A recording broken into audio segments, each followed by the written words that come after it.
Booster. Go. Retro. Go. Vital. We're go flying. Guidance. Guidance, go.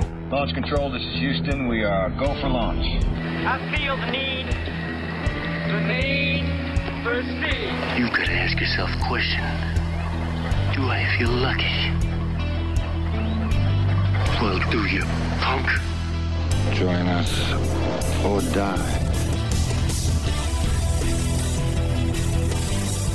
And welcome to Mark Groupie Outdoors, the podcast. Today we got a great guest on for you. We have Scott Feist of Feisty Fish Guide Service. And it's not just fishing he does. He's all over the place with ducks, geese, fish, everything, pigs, you name it. If you want to hunt it, Scott Feist has got it. So we're honored to have him on as a guest. Again, welcome to the show. Millennial Ryer, why don't you tell people how they can find us through all our different venues? Well, if they don't know how to find us, they're not meant to find us, Mark. That's how secretive and exclusive the Mark Groupie Outdoors Club is.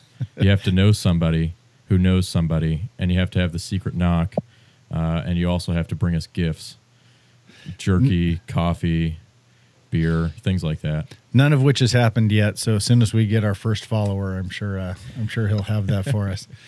If you want to find us and become part of the exclusive Groupie fan club, we are everywhere at Mark Groupie Outdoors. That's GRUPE, and that's on Facebook and Instagram at .com, and that's our website. We're on iTunes and Stitcher, wherever your favorite podcasts are sold. We're really all over the place, so come and check it out. Well, we've just wrapped up our waterfowl season, and we're about now getting ready to head into hog and turkey season for us. We've got a few different hunts coming up with some guests that we've donated hunts to through just various things we've got going on. So in the next couple of weeks, we'll have some of that, and all grain fields are on the ground. Right now, we're just praying for rain and get ready to hear some turkeys start gobbling so we can locate them and start hunting them. So let's jump right into it. Today, like I said, we've got Scott Feist of Feisty Fish Guide Service, and he is, as far as hunting guides in California, he is just all of the above. You want to chase it in California, it seems like he's got a pretty good beam on it. Scott, welcome to the show. Hey, thanks for having me, guys. I'm honored to be here. It's going to be a good time. Yeah. So you've just wrapped up your waterfowl season. Tell us about that. Was it I heard a lot of people kind of crying about the year this year. How was your year? It was okay, Mark, and it was a so-so year. November was tough for us in the rice country, above Sacramento. It was tough. December really kind of put off a whole bunch of mixed results. So-so hunts, when we were around weather, I'd call it mediocre at best. And that's coming from guys like me that have some really spectacular properties. So, if I'm doing so-so, the average guy in an average rice blind probably had a really tough December. Things did turn around for us in January, especially on the goose front. But all the duck hunts I ran were fairly solid too. So I would say a horrible November, a so-so December, and a pretty good January is how the season worked out. Well, your dog did shag a few birds. How many birds do you figure he shagged this year? He definitely had over 1,000 retrieves between the ducks and geese this year. Uh-huh. Pretty incredible. Yeah, he's got a lot of birds under his belt. Yeah. So tell us about him. He's new for you, and he's a pretty special dog that makes your game a lot easier. Tell us about him. He really does. I've always my whole life, including my when I was hunting with my dad when I was a kid, and we always had the backyard Labradors, right? That and I always thought we had good dogs because our dogs would out and grab a bird, or every once in a while he'd get one of those far birds, and you thought, wow, you really had a dog. Well, a couple of years ago, I purchased a started dog. I think he was 14 months at the time, and he just started running junior hunt trials out of Tennessee through a friend of mine. And he went through the whole field trial program into seniors and into the master program. And he ended up, at 3 years old being entitled as a master hunter. And not only that, not only just paperwork and field trial stuff, this dog's the real deal. He comes and hunts with me every single day with my clients, and I can't even break him. You've hunted with him.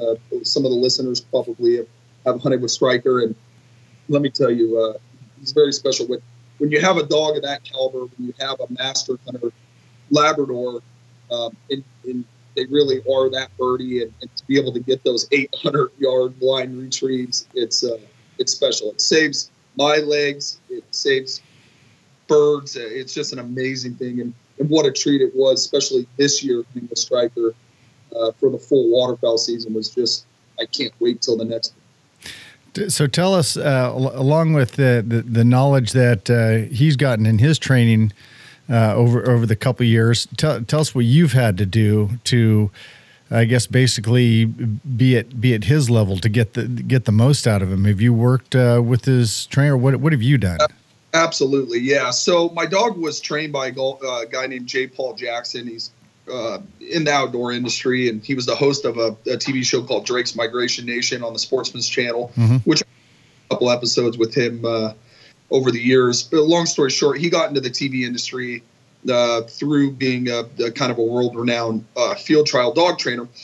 And what I've learned, and I'm glad you brought that up, a lot of these dogs have the skills to pay the bills, but it's how you handle them. So, and every dog is a little bit different. And all it really takes is understanding the right commands and how to send them, but working with it. It's time in the field. Sometimes if I want to do a back right and my hands up and I'm sending them on a hard right, by the tone of my voice, when I yell harder back or softer back, he knows he needs to go further. It's things like this that there's really no way to teach somebody except for just work your dog. In the off season, for guys that are working dogs right now, this is the best time. This is from now till next duck season. These dogs need to be worked. They need to be worked almost on a daily basis.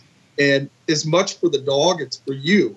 You guys, once you guys learn to mesh together, it is when things really start clicking along. And it took me this whole season to really get with him. I had him out in between training last season for about 40 days. He flew out around Christmas time. I hunted him all of January into last year's late season. And then I shipped him back to Tennessee for training. And then I got him again this year around Thanksgiving. And I'll tell you, that first month, it was tough. It wasn't tough. He would listen to me, but I was not handling him the way I should have been. It wasn't the dog's fault. But, you know, we're going real strong now. But the thing is you got to continually stay on it. Continually stay on it is what I find. And once you could speak the dog's language, then you're working with someone. Yeah. As a professional dog trainer myself, I find that much of the time, thousands of dollars of training are left blowing in the wind as you send a dog home that has a fairly high set of skills, but if the owner does not know how to get that out of him, if he's not spent the time with you, it's just a waste. As a matter of fact, there's been a number of times where people asked me about training their dogs for hand signals, and I knew that they were never going to follow up themselves. I said, you know what? Bring a can of rocks out with you, and if you can throw a rock over by the bird, do that. But other than that, I'm just stealing your money, because we can put a year of great hand signals into this stuff, and you're just gonna. It's like you say, unless you stay on it, unless you get to the same level the dog is, it's just a waste.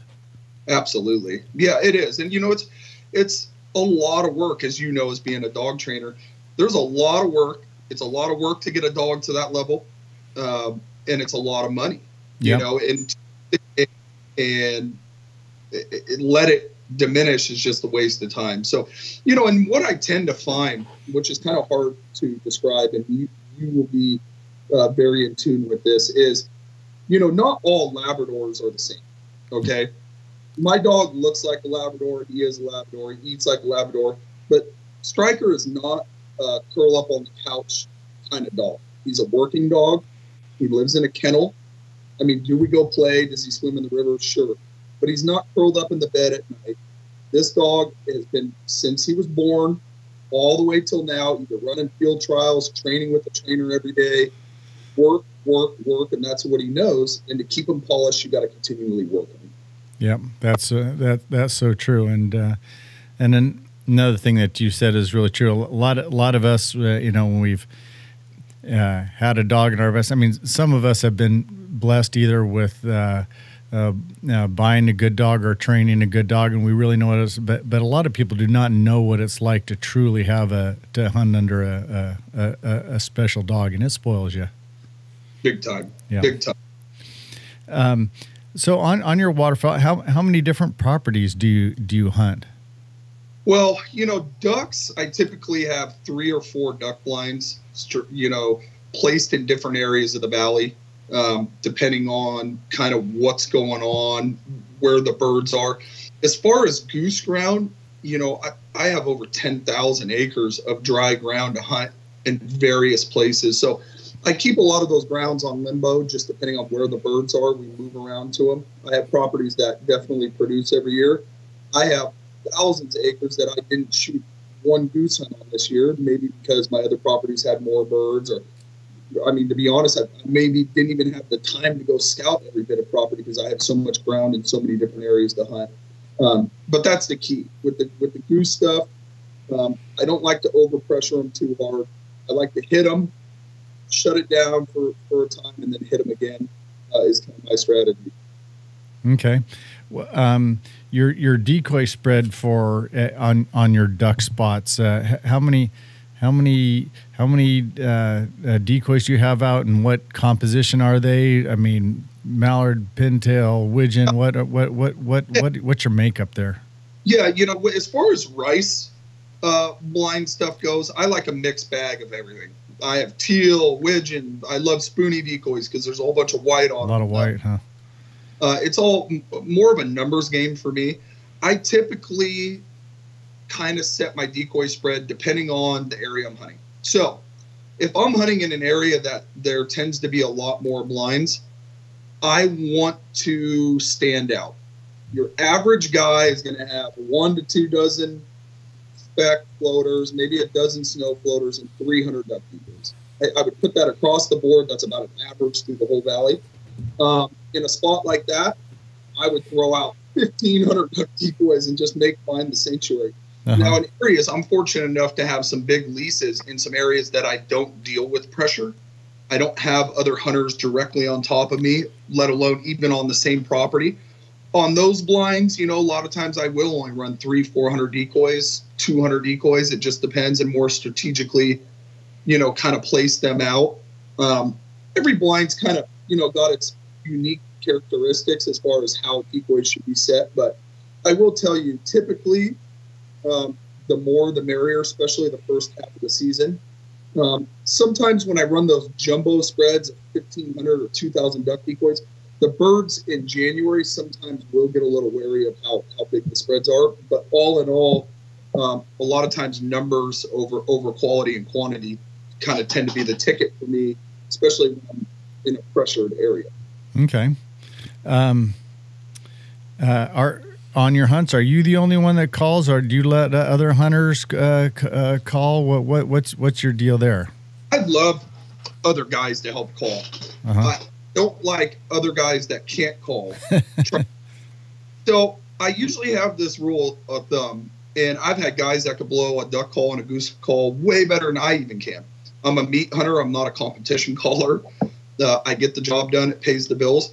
So typically what I'll do is I'll, for a lack of better words, size somebody up. If they start blowing their call and it sounds like junk, I'll say, hey, maybe just you focus on the chuckle day or something. There you go. Try to be rude. If they sound amazing, game on. Okay. How many people in a blind do you normally hunt? Typically 4 guys. I have a couple blinds that are 8 8-man blinds. So on a rare occasion, if I get a big group of friends or it's a bachelor party or, it's going to be a crazy 25-mile-an-hour south wind rainstorm and I have birds everywhere, I'll fill all 7 holes and we will just start mowing down duck. So we've had a conversation before. You start once November comes, you start filling your holes up pretty quick with getting pretty booked up solid for the year. You kind of leave a little freeboard there, like you book 4 people, and all of a sudden you see that big wind, you see a big storm, and you say, "Yeah, we can do a few more here." How do you do that? Correct. Yeah, that's exactly how I do it. Usually about at least minimum by November, the majority of my whole season sold out. But a lot of those days, especially in December and January, say I have 3 guys that call me and they book me for a duck hunt, and all of a sudden we get to that week and we got great goose weather, for example. I might turn that duck hunt or ask the guys, "Hey, do you guys want to put together a goose hunt? I got 20,000 birds sitting on this property or whatever." And the majority of the time, people are real flexible. They just want to hunt waterfowl, right? Regardless of ducks or geese. Then at that point, I'm really able to move some more people into the hunt. So yeah, I am very flexible as far as being able to get people in. Most years, this year was kind of a goofy year, but most years I have another guide working for me full time on some of my other properties. So I'm usually able to get, accommodate the majority of people that want to hunt, especially around the prime times. Mm-hmm. And then getting to and from the blind, do they have to walk quite a ways? You got a vehicle to get them out there? How do they get to and from? Yes, sometimes, I run a side-by-side with tracks. If it's more of a mobility issue and we can't walk the check, we'll run them right out to the blind, within feet of the blind. Most of my properties, if we can't walk the check, I mow them. I've the relationships with these farmers that we're not walking through a disc or a stomp field, it's like kind of almost like walking on concrete. I mean, real tight areas. So we can accommodate, get anybody out to the blind as long as they want to go. Okay. Now back to what you said, you mow all your checks. So you mow the check that your blind's on and all the checks in the field. So everything looks the same. Right? I like it that way. In some properties I leave tall. So it just depends on the situation where it be. It really just depends. If I'm using a cover like Johnson's grass and I'm using blind lids and stuff, I'd prefer to keep the straw on it. Some of my properties, I hide us, instead of using flip covers, I put hundreds of full body decoys on the check. Mm-hmm. And we stay in the blind and the check like we're in a big feed. On those particular spots, I like to have everything mowed. Okay. Then do you have any when you have those spots where everything's mowed? Are your holes just open with your decoys just over the top of you for cover? Or do you have a little grass zip tied up for a little cover? Or what do you got there? I'll bundle up Johnson grass, mm-hmm. and we'll use bundles to kind of cover the holes a little bit. Big bundles zipped together. To kind of, especially when we're hunting geese, to kind of make those holes not stand out as much. But if we're on a true just duck hunt, as long as guys are still and we're buried in those decoys, it tends to not be a problem. And it's a nice way to hunt. You're open, there's no blind covers, but everybody's got to be on the same page, not moving around. Yeah. So what do your duck hunts run per day? Well, my duck hunts are 250 and my goose hunts are 300. So it depends on what we're doing. I get into this conversation all the time with guys. Unless you're a fairly avid waterfowl hunter and you have a good blind and you're going to hunt 3 or 4 days a week, then you could kind of warrant renting your own blind. But the majority of guys can get out 4, 5, 6 times during a season.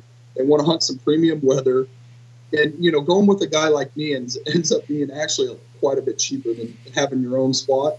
You get to hunt over striker, you get to hunt with a professional guy, and it kind of works out for a lot of guys. So, the majority of my waterfowl clients, I would say, are fairly seasoned to extremely seasoned hunters.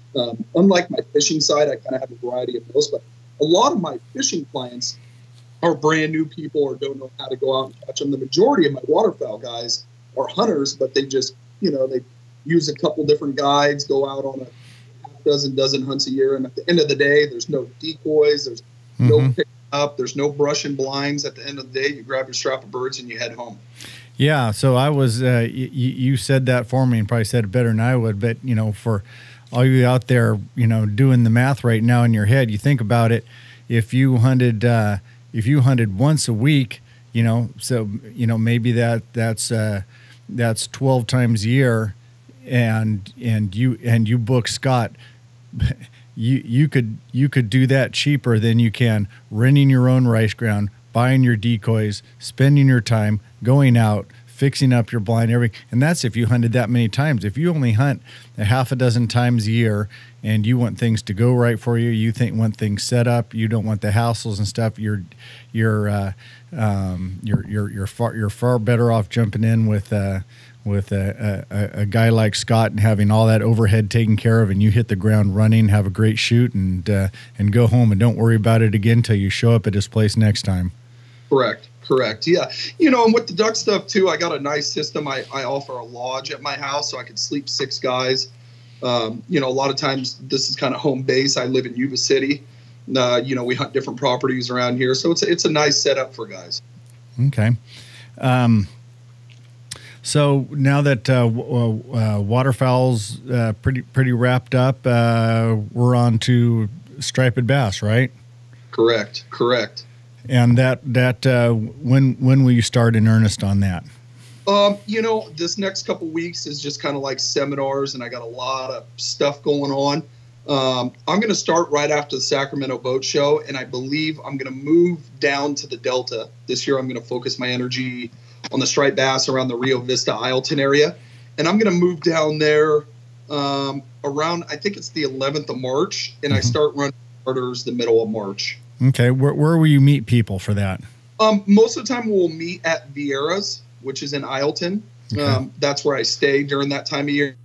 Occasionally, if we're going to fish strictly the San Joaquin side of the Delta, they might meet me at Brandon Island, but somewhere in that Rio Vista general area. Okay.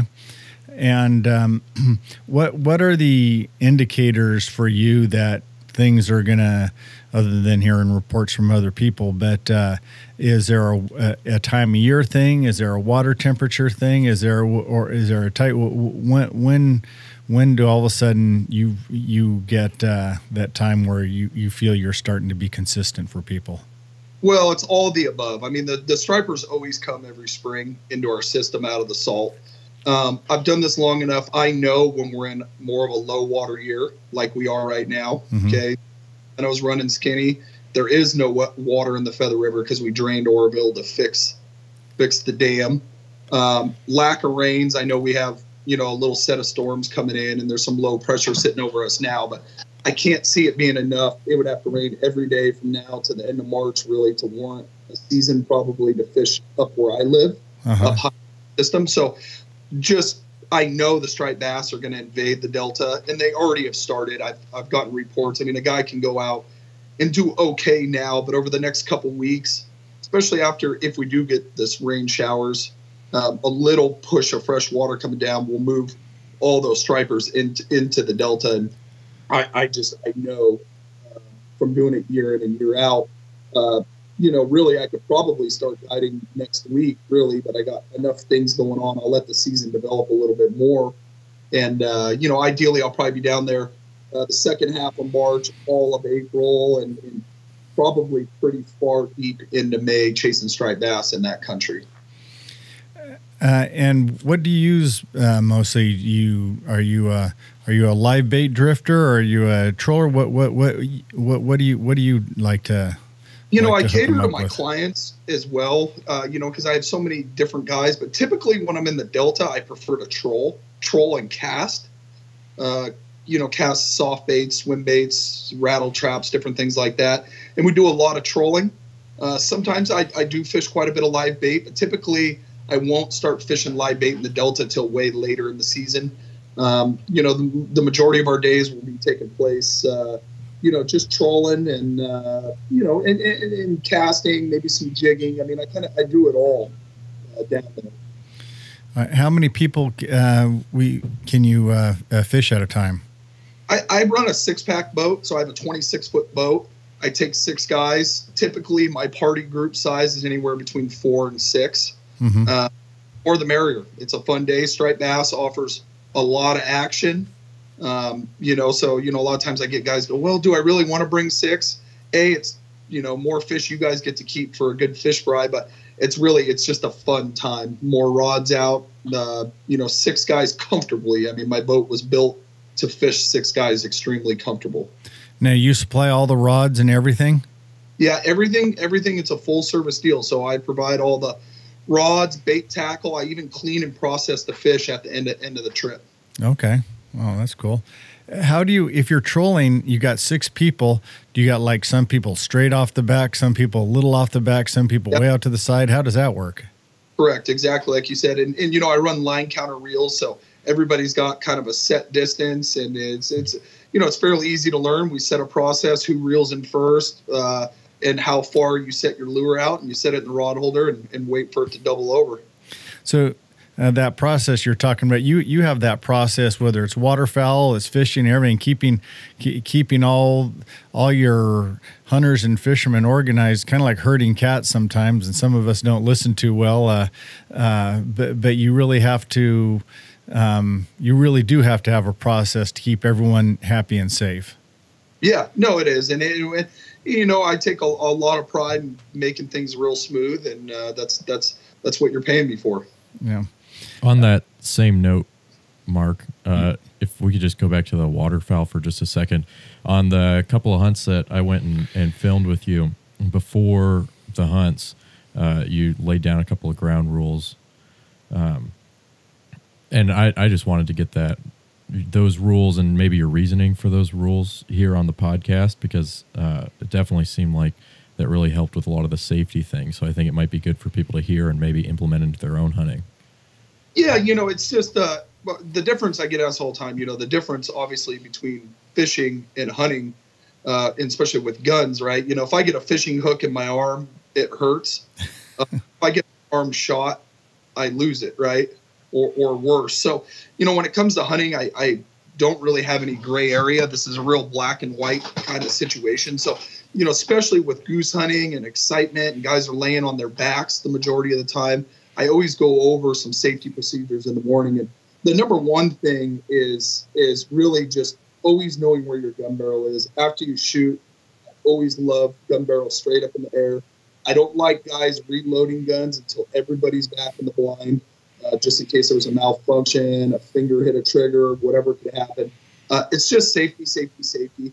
Everybody that hunts, especially us guys that have hunted our whole life, right? Safety's kind of embedded into us, right? My gun barrel's always in a safe direction, but I never take for granted that everybody has the same skill set. Meaning, a lot of hunters are brand new. A lot of guys maybe weren't taught the safest way. So I always reinforce that strictly on any of my hunts, because really, at the end of the day, a duck or a goose hunt is not worth somebody's life. I'm fortunate enough, I've never had an accident. I've never had one of my clients have an accident, but I've been really close. I've heard of things happen. I've heard of dogs being shot. I've heard of people being shot. I've heard of things. I just don't allow it to happen. If somebody doesn't listen and they're unsafe, the $250 I get paid from that guy that day is not worth me or any of my other clients getting hurt. He's out of the field.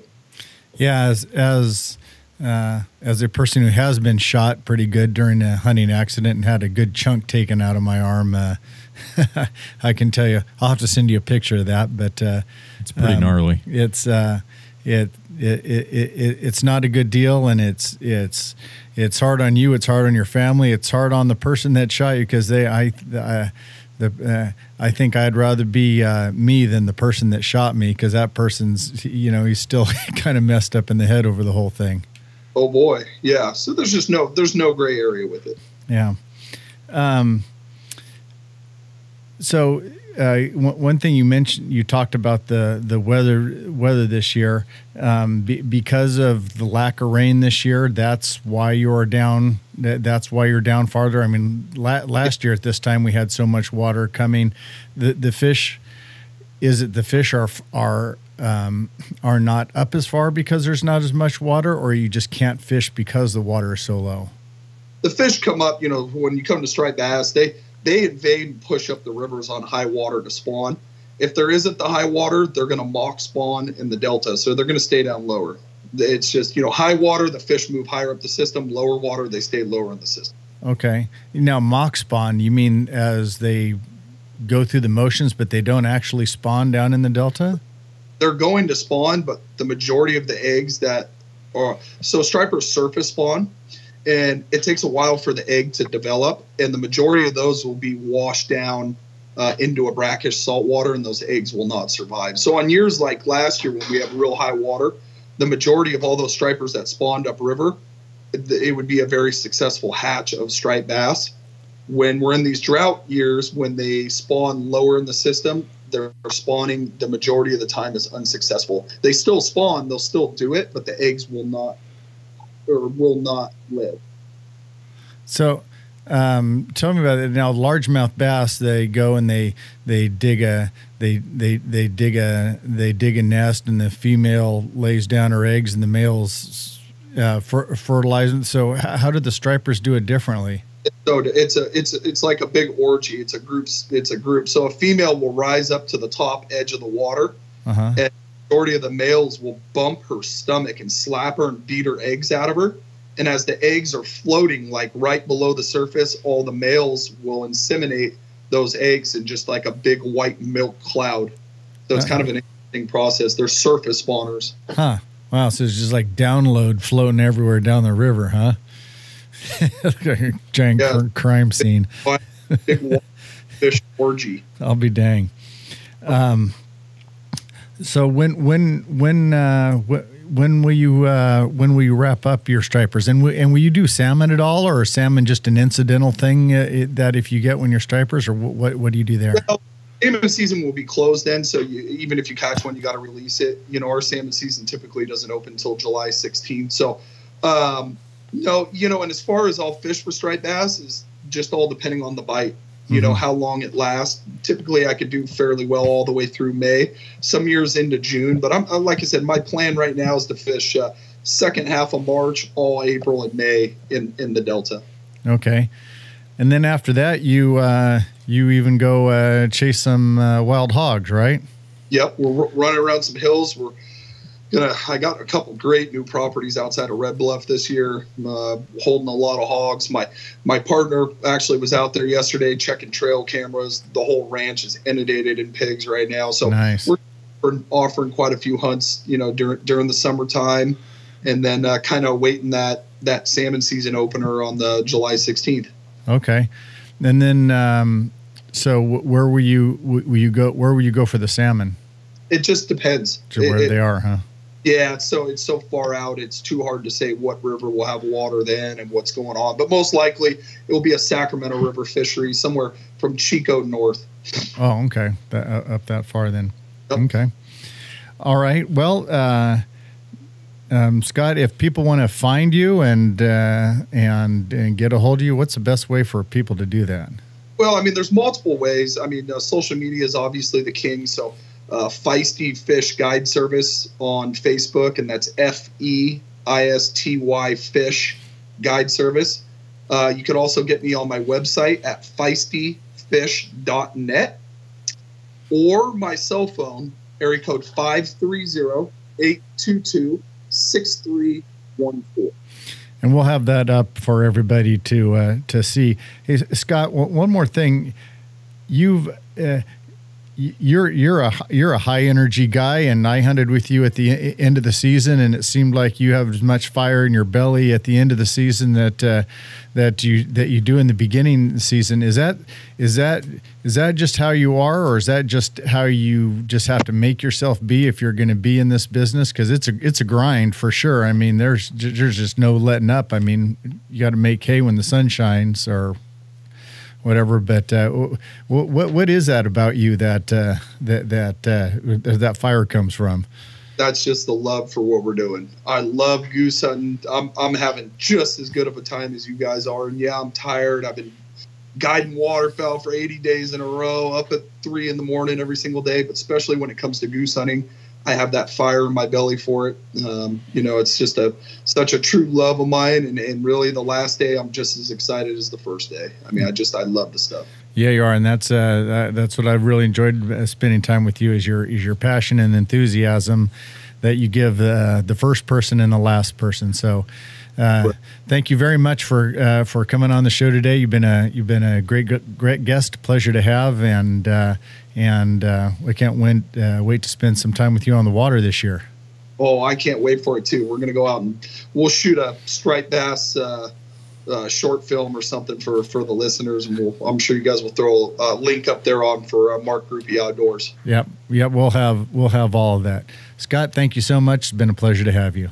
Awesome, guys. Thanks. All right. Well, there you have it, Scott Feist, Feisty Fish Guide Service, and there's a guy with a lot of information, a lot of knowledge, a lot of passion for hunting waterfowl and fishing for stripers and hog hunting and everything in California. So if you want him, hunt him down, no pun intended, and we'll put up all that information for you. Well, thank you guys all very much for your time and for listening. One more time, Ryer, tell us how people can hunt us down. Well, you have to know the groupie call, and normally you can find us in the hills on good weather days and things like that. So you're just going to have to use your best hunting skills to find us and hunt us down. We're a very elusive creature. Very rare, but definitely trophy worthy, if I do say so myself. What do you say, Mark? We are trophy worthy. But if you don't have that, you can find us at markgroupieoutdoors.com. You can find us at Mark Groupie Outdoors, our Facebook page, and Instagram, and what YouTube. else? And YouTube. So come look us up, and we would love to hear from you. Well, thank you very much all for tuning in, and we've got some good hog and turkey hunts coming up along the way, and we'd like to hear from you and like to involve some of you guys. So get a hold of us, and we'd love to chat with you. Thank you very much for listening to Mark Groupie Outdoors, the podcast, and we will see you next time.